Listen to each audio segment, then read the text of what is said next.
My Hero Academia Season 5 Episode 10 is out, and with this new episode we jump right into the 5th matchup of the devastating duel between Class 1A and Class 1B. It's Team Midoriya versus Team Monoma. It's the chosen one of 1A versus the king of 1B. This episode covers 4 chapters from the My Hero manga, following the events of chapter 210, 211, 212, and 213. And so, without further ado, let's jump right into My Hero Academia Season 5 Episode 10 titled That Which is Inherited. And as usual, don't forget to Detroit smash that like button and slide into that subscribe button's DMs to hit that notification bell. This episode opens up with a quick flash to Tartarus Prison, where we see the one-time symbol of villainy, now full-time straitjacket Potato Man, All For One, still locked up after his brutal beatdown at the hands of All Might. The guards, looking at All For One through the CCTV, mention how the king of criminals has more followers than just the League, so they have to put more attention into how they deal with him as to not accidentally provoke them. Shortly after saying this, All For One begins to apologize to the guards for moving in his cell, and being the terrifying, unpredictable egomaniac he is, he puts on a smile that would make children cry as he says, "I can hear my younger brother's voice." Ominous. We then cut back to the main event of this episode, the 5th match of Class 1A versus Class 1B, where we see All Might receiving a phone call from everyone's favorite treat-loving senile old man, Gran Torino. Gran Torino calls All Might to tell him that he remembers something Nana Shimura told him after she received One For All.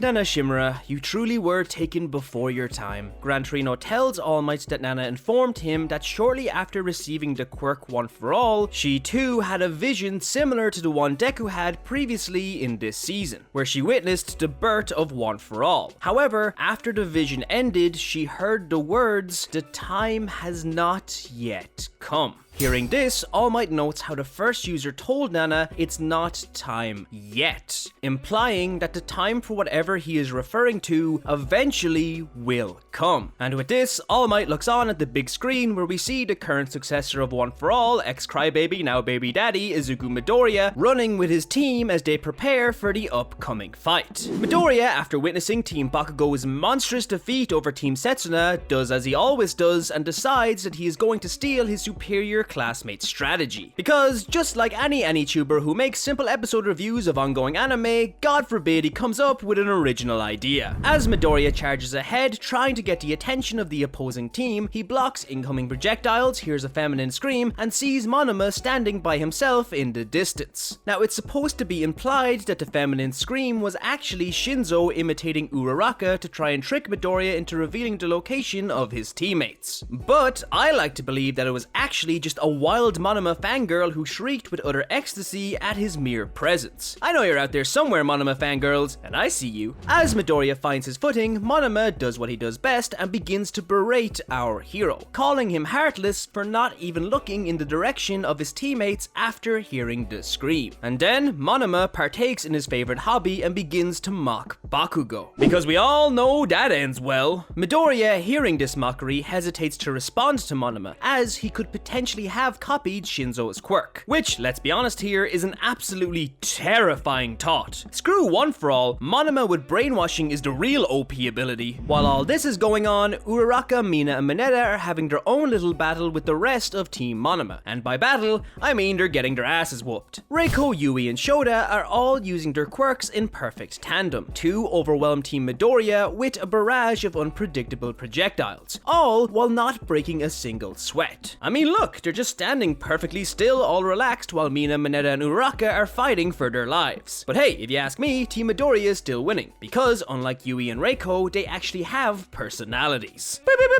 Shots fired at a fictional cartoon character. The story then cuts back to Midoriya and Monoma's bout, where Monoma, while still being put under some serious pressure, is still berating and taunting our golden boy hero. Midoriya, getting more and more riled up by Monoma's constant harassment, finally reaches his breaking point after Monoma asks him, how is it that Bakugo can still have a smile on his face knowing that it was entirely his fault All Might lost his power? Ooh, now that's cutting real deep.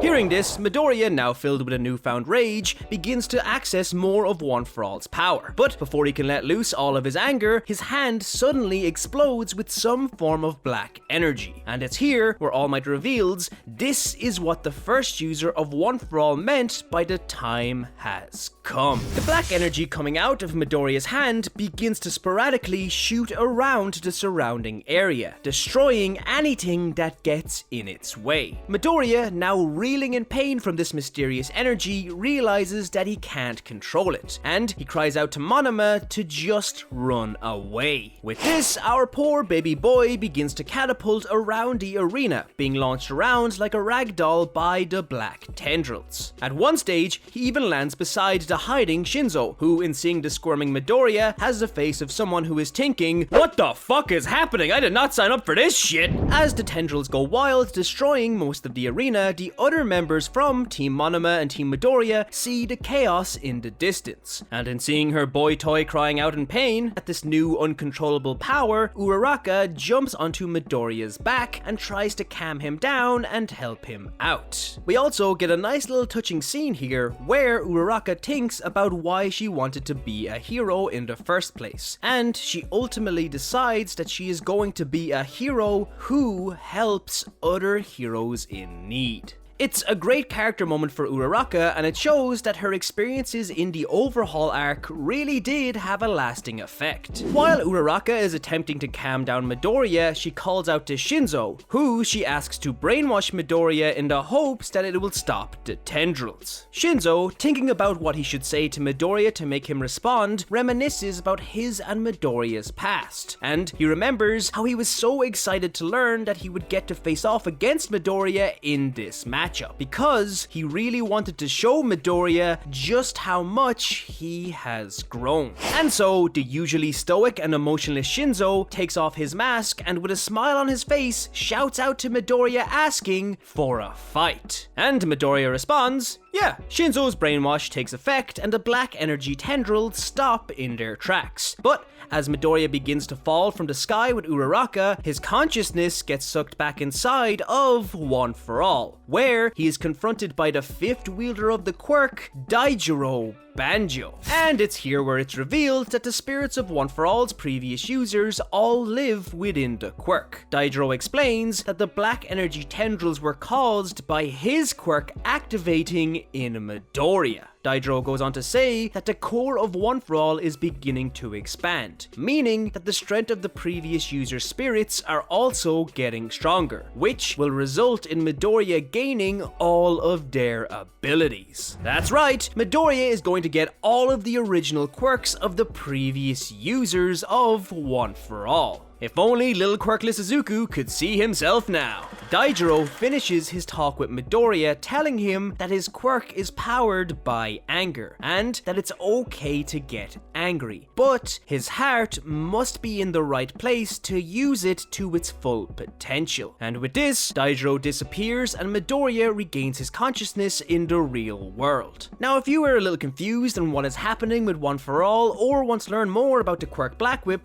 you can look at these two videos here where I detail everything you need to know on both Blackwhip and the ins and outs of One for All. But anyway, as Deku and Uraraka gently float down to the ground, the two love-bound heroes have a nice little shipping moment. However, it is quickly cut short by Monoma, who says Bakuraka for life and tries to catch Midoriya by surprise. And this episode ends as all of Team Monoma and Team Midoriya appear in the open battleground, and the final shot we see is Midoriya and Shinzo looking at each other with fight in their eyes and passion in their hearts as their highly anticipated rematch is about to begin. Overall, this was a pretty great episode. The scene where Midoriya activates Blackwhip was really well executed. The music was perfect, and the whole tone of the scene really made you feel the panic and confusion in the moment. And the sheer destructive force of Blackwhip was greatly emphasized here, which I think worked very well in the story's favor. The very highly anticipated introduction to Daijiro Banjo was also great to see, and he really embodied the loud-mouthed, straightforward personality he's supposed to be known for. Also, the new rendition of All Might's classic I Am Here theme that played in this scene suited the moment beautifully, and it helped to convey just how much this moment means to not only Deku, but the overall narrative.